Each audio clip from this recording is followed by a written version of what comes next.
અમરેલી જિલ્લાના રાજુલા જાફરાબાદ પંથકમાં કમોસમી વરસાદથી થયેલા નુકસાન બાદ 72 ગામના સરપંચોએ ડિજિટલ સર્વેની કામગીરી સામે વિરોધ નોંધાવ્યો છે। સરપંચોએ સરકાર પાસે ખેડૂતોને સીધી સહાય આપવાની માંગ કરી છે અને ડિજિટલ સર્વેનો બહિષ્કાર કરવાનો નિર્ણય કર્યો છે। આ વિસ્તારમાં ભારે કમોસમી વરસાદના કારણે ખેડૂતોને વ્યાપક નુકસાન થયું છે। રાજ્ય સરકારે મંત્રીઓને અસરગ્રસ્ત વિસ્તારોની મુલાકાત લઈ સમીક્ષા કરવા રિપોર્ટ આપવા સૂચના આપી। ત્યારબાદ રાજ્ય સરકારે સહાય માટે ડિજિટલ સર્વે કરવાની સૂચના આપી, જેના કારણે ગ્રામ્ય વિસ્તારમાં વિરોધ વધ્યો છે।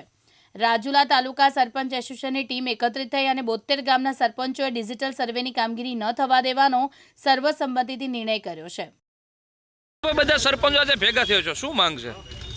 માંગમાં એવું છે કે સરપંચોને ગામમાં 72 ગામના સરપંચો એ માટે ભેગા થયા છે કે રાજુલા તાલુકાનું કોઈ એવું ગામડું નથી કે જ્યાં 5 થી 7 દિવસ વરસાદ નથી વર્યો અને પુષ્કળ ખેડૂતોનું નુકસાન થયું છે।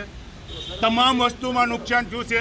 ડુંગળીની અંદર, કપાસની અંદર, સિંગ, તૂર 100% નુકસાન છે। તો આજે સરકાર શ્રીને અમારી એક નમ્ર વિનંતી છે કે પેકેજ જે જાહેર કર્યું છે ને એમાં જે સર્વે કરવાની સરકારશ્રીએ જે વાત કરી છે તો સર્વે કરવાની કોઈ જરૂર જ નથી। 100% તો નુકસાન છે, તમામ ગામડોની અંદર છે। આજે મિનિટરો પણ સર્વે કરી ગયા છે, મિનિટરો પણ પોતે જોઈ ગયા છે।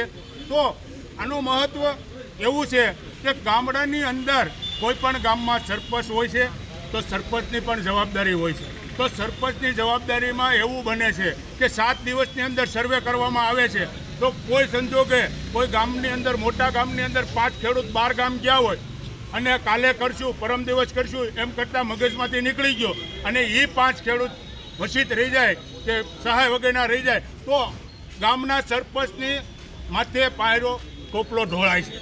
તો સરપંચને શું કરવાનું? આવા કિસ્સા અમારે આજે 50 વર્ષની ઉંમરની અંદર અમે જોયું છે।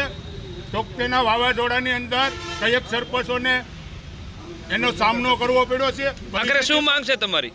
આગળ અમારી માંગ એવી છે કે તમામ ખેડૂતોના સેટેલાઇટથી તમારું પણ સર્વે થયેલું છે। તમને પણ સરકારશ્રીને ખબર છે કે કોના ખેતરમાં સિંગ છે, કોના ખેતરમાં કપાસ છે, કોના ખેતરમાં તુવર છે, કોના ખેતરમાં ડુંગળી છે।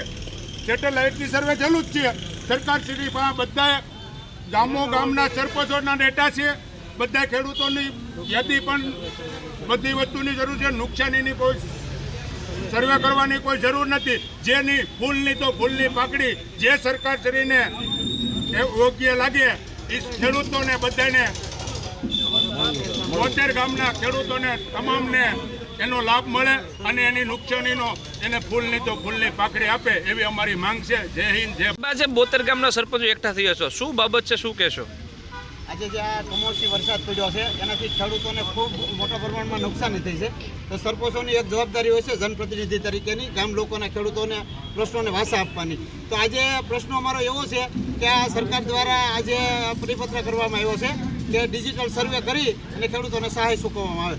પણ હર વખતે ડિજિટલ સર્વે થાય છે એમાં ક્યાંક ને ક્યાંક ઘણા ખેડૂતોને અન્યાય થતો હોય છે ને જે લોકો સહાય, અમુક લોકો સહાયથી વંચિત રહી જતા હોય છે। તો અમારા આ વખતે 72 ગામના સરપંચોએ નક્કી કર્યું છે કે આ કોઈ સર્વે કરવાની જરૂરિયાત નથી। લોકોએ અને જોયેલું છે કે આટલા દિવસથી વરસાદ પડે છે ને બધા પાકોને ફેલ થયા છે અને નુકસાન ખૂબ પ્રમાણમાં થયું છે। તો સરકાર જે મોટું મન રાખીને તમામ ખેડૂતોને સહાય આપે એવી અમારી માંગણી છે। સર્વેનું અને કોઈ ડિજિટલ સર્વેનું કરવાનું કામગીરી છે એ હાલ તો સ્થગિત કરી અને સરકાર ડાયરેક્ટ ખેડૂતોના ખાતામાં પેકેજ જાહેર કરીને એને સહાય સીધી ખેડૂતોને આપે એવી અમારી માંગણી છે। આ બાબતે અમે તાલુકા વિકાસ અધિકારીને આજે સૂચના આપી છે કે અમારા 72 ગામમાં એક પણ ગામમાં સર્વે કરવા આપની દ્વારા ટીમ ન મોકલવામાં આવે એવી અમે હાલમાં લેખિતમાં રજૂઆત કરી છે ને એમના દ્વારા પણ અમને સારી એવું કીધું છે કે આપને જે માંગણી છે અમે સરકારમાં મોકલશું।